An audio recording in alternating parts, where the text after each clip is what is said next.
Hello everyone, আসসালামু আলাইকুম। আজকে চলে আসছি ঢাকা নাইট মার্কেট শেরাটনে। তো দেখি ঘুরে ঘুরে কি আছে মার্কেটে। অনেক কিছুই দেখা যাচ্ছে, কিন্তু সব কিছুই বড়দের জিনিস। ছোটদের জিনিস তো খুঁজেই পাচ্ছি না।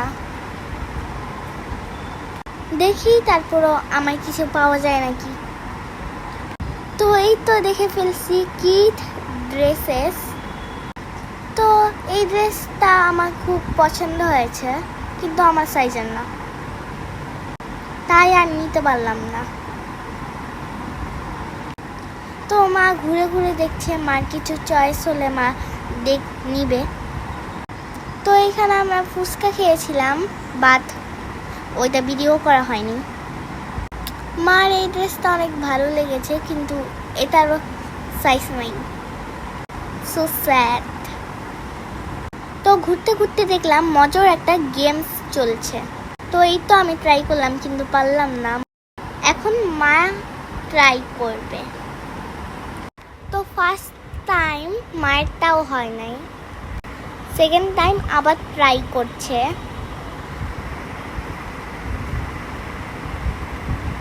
এবার হয়ে গিয়েছে, ইয়ে মা জিতে গিয়েছে। এই যে মাকে গিফট দিচ্ছে। তো এই তো গিফট নিয়ে তারা আমাকে ফটোশ্যুট করছে। তো এইখানে আর ভালো লাগছিল না, বোরিং লাগছিল। সব কিছুই তো ঘুরে ঘুরে দেখে ফেলেছি। তো এখন চলে যাব আড়নে, গুলশান আড়নে। এই তো আমরা আড়নে চলে আসছি।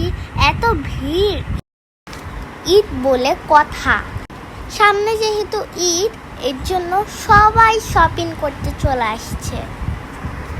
তো আমি আমার ড্রেস চয়েস করছিলাম, বাট একটাও ভালো লাগলো না। তো অবশেষে দুইটা ড্রেস আমি কিনে ফেলেছি পছন্দ করে। তারপরে এই দলটা কিনলাম, অনেক কিউট। তো আমাদের কেনাকাটা শেষ। এবার আমরা যাচ্ছি খাওয়া দাওয়া করতে। প্রচুর ক্ষুধা লেগেছে, দেখি কি অর্ডার করা যায়। তো এই তো আমাদের খাবার চলে আসছে, এখন খাবো মজা মজা করে। আমার কাছে তো ফ্রেঞ্চ ফ্রাইটাই ভালো লেগেছে, বাকি খাবারগুলো তো আমি খেতে পারি না। তারপর ফালুদাটাও মজা লেগেছে, ফালুদাটা মা খাওয়িয়ে দিচ্ছে।